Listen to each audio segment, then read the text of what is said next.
We had prepared for earthquakes. We never imagined the tsunami would be this high. Just sit with that for a second. It's this incredibly haunting reflection from a survivor in Japan. And honestly, it sets a deeply respectful, almost chilling tone for what we're going to unpack today. Because no matter how much we think we know, the unpredictable nature of disasters, it absolutely always has the capacity to catch us off guard.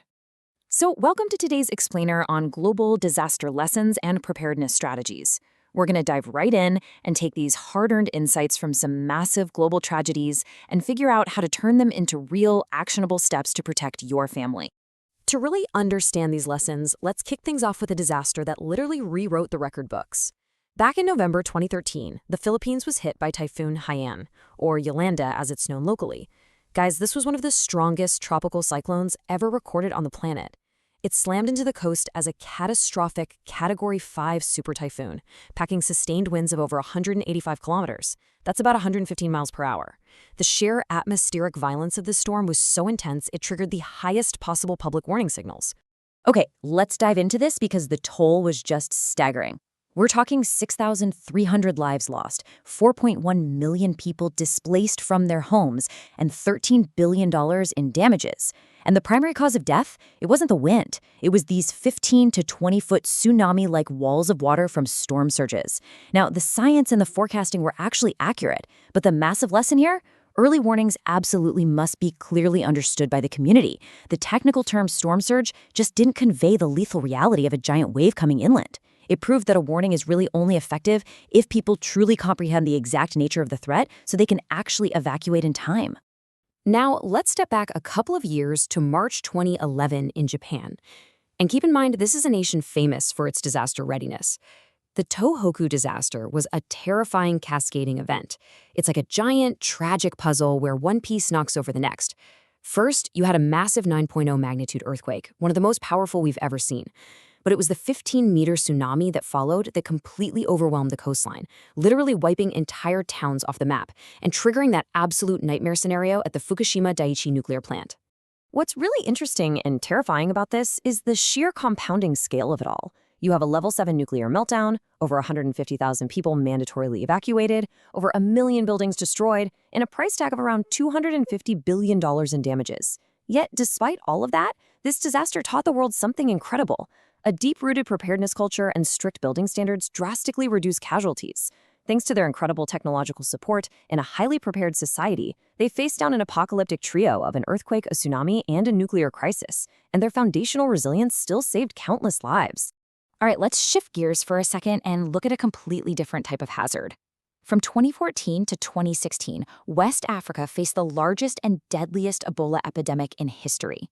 Unlike a sudden storm or a massive earthquake, this disaster was a creeping, invisible threat.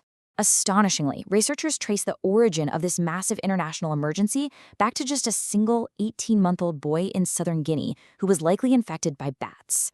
And the idea spread like wildfire. By July 2014, the virus had hit major capital cities, and cases were eventually exported as far as Europe and the US.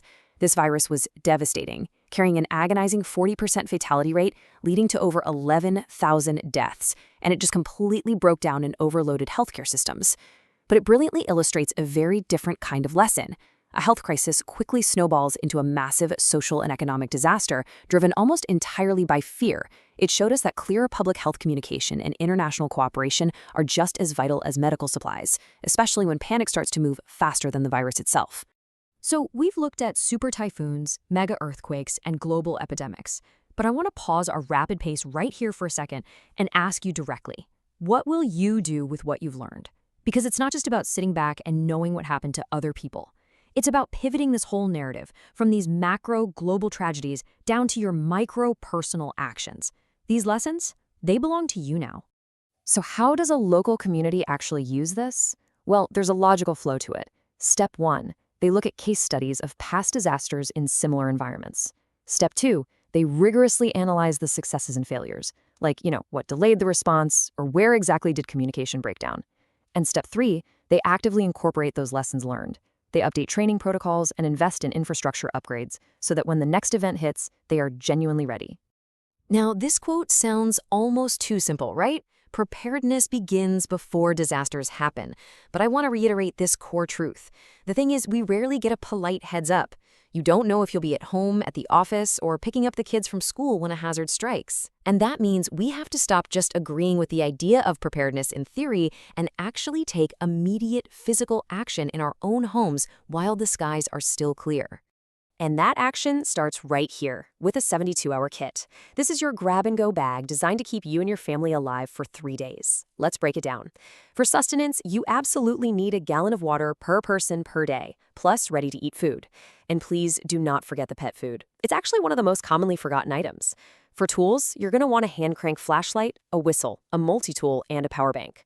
Finally, the essentials: a first aid kit, your daily medications, masks, and copies of important documents like birth certificates in a waterproof bag.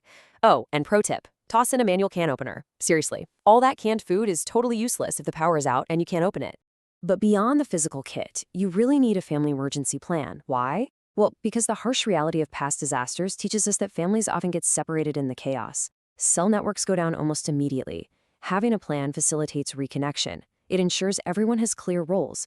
Someone grabs the bag, someone gets the pats. And practicing this plan, it dramatically reduces panic because that freezing fear is replaced by muscle memory.